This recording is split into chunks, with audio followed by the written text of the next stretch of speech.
Welcome to the Fredericksburg Center for Creative Arts, FCCA, November 2023 exhibition titled Shapes and Sizes. It is a national juried exhibition with a wonderful variety of work from all states and even from Hawaii. Our gallery is open to the public on Mondays, noon to 4, Thursday and Friday, noon to 4, Saturday, 11 a.m. to 4, and Sunday, 1 to 4. We are closed on Tuesday and Wednesday, and we have extended hours on First Fridays from noon to 8:30 p.m. We hope you'll come and join us on First Fridays for in-person meeting with artists and enjoying the camaraderie of the community of arts in Fredericksburg, Virginia. I would like to thank our videographer, David C. Kennedy, for his work on our videos and posting to YouTube. And please share the YouTube link with your friends and tell them to peek and look at our juror talks and awards that are produced each month on YouTube. This month we have a members gallery show featuring the paintings of the artist Nancy Owens of Maryland. I'd like to introduce to you our juror for this exhibition, Steve Griffin. Some of you may remember Steve from previous jurying, and he is a retired faculty member of the University of Mary Washington. He's been an active artist for over 60 years, and his work includes hundreds of exhibitions, numerous grants and fellowships, and he's represented many private and corporate collections.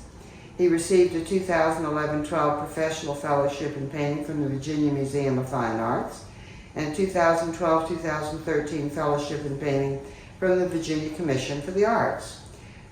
Steve has also been awarded 2 residency fellowships from the Virginia Center for the Creative Arts in Amherst, Virginia. Over the years, Griffin's paintings have encompassed a wide range of styles, from photorealism to minimalist abstraction. Since retiring from teaching in the art department of the University of Mary Washington in 2008, he has enjoyed maintaining a full-time schedule working in his studio and exhibiting his paintings in exhibitions. So welcome back to the FCCA, Steve Griffin. Thank you, Carol, for that introduction, and thank you for inviting me to be the juror again for one of these shows. It's always an interesting experience because it's quite a wide selection of artists that usually enter these juried exhibits. And you've done such a good job of actually hanging this show, you and Kathy and Donna. And that's difficult because as a juror, it's a challenge to try to envision what the show was really going to look like because you've seen individual works either in person or online.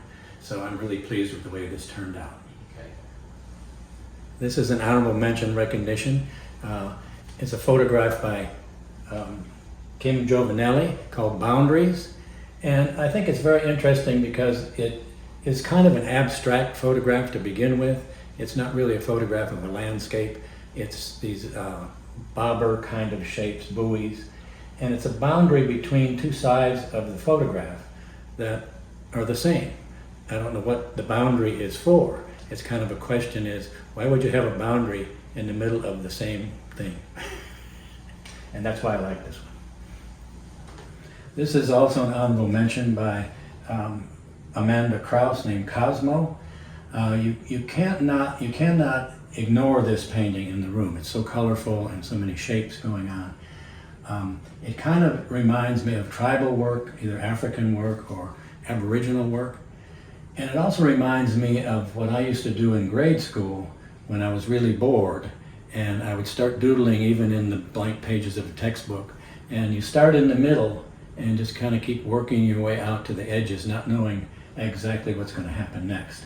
So I like the way this is done, and using the bright palette. This is another honorable mention work by an artist named Bro Half, and it's titled Old Windmill Near Reagan, North Dakota. And this artist had entered many of these watercolors, and I was tempted to accept all of them, but we could only have room for 1 or 2. The sky was always about the same, this blue and white, very dramatic striped sky with these sort of detailed flat images on top of the sky. So it kind of reverses the intention of having it pushes the real contrast to the background rather than the foreground. which visually is tricky to do. But then these images of we had barns and other buildings, and this one I thought worked the best. It's kind of primitive, but it really is abstract at the same time. This is another honorable mention called Dark Matter, or Dark Energy rather, by Barbara Taylor Hall. And I like the boldness and directness of this, and I can see the artist's process. I get the feeling that she probably worked on several of these and just picked the one that she liked the best, or maybe worked on a large one and cut out sections of it. But I just like the feeling that you get from looking at this, and you get the actual motion that goes on that the artist applied the paint to the paper. Now this painting by Tarver Harris named Erasure, I gave third place. I like this painting. At first there doesn't seem to be much going on, and when you get up closer and closer to it, you see that there are probably several paintings underneath, or several shapes like the ones we see still on the canvas. And I think that's what makes it interesting. The idea, you can see the artist thinking about what to keep and what to get rid of, but it doesn't get rid of what's under there all the way. So I think you really have to get up close to this painting to appreciate it. This is a second place painting by Tanya Green called Sweet Perfections. I was drawn to this painting first of all because of the contrast and the color. She has a real interesting palette in this painting. And it also has a very architectural feel. You know it's cupcakes, but at the same time it seems like it's almost buildings in the way the shadows are and all the highlights. So that's why I gave this one second place. And I gave this painting first place. It's called The Multiverse of Magpie by Rachel Hodge.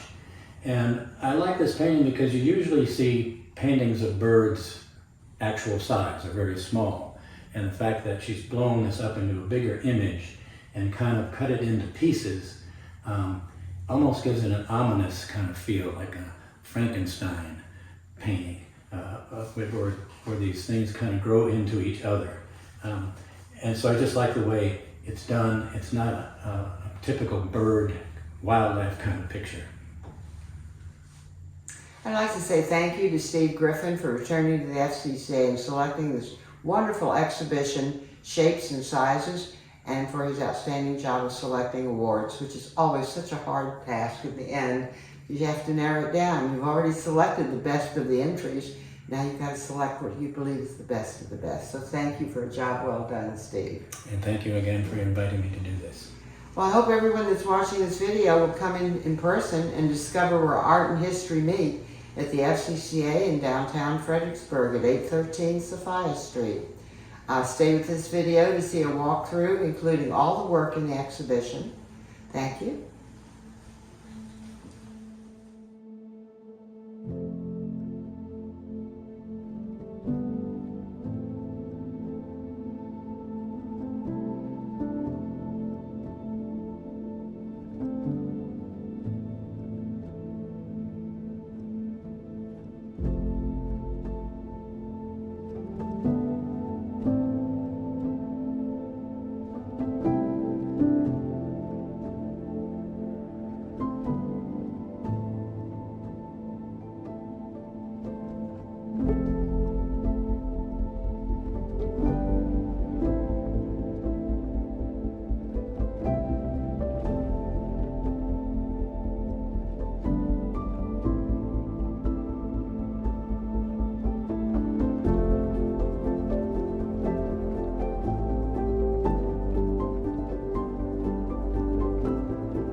the Fredericksburg Center for the Creative Arts, where art and history meet.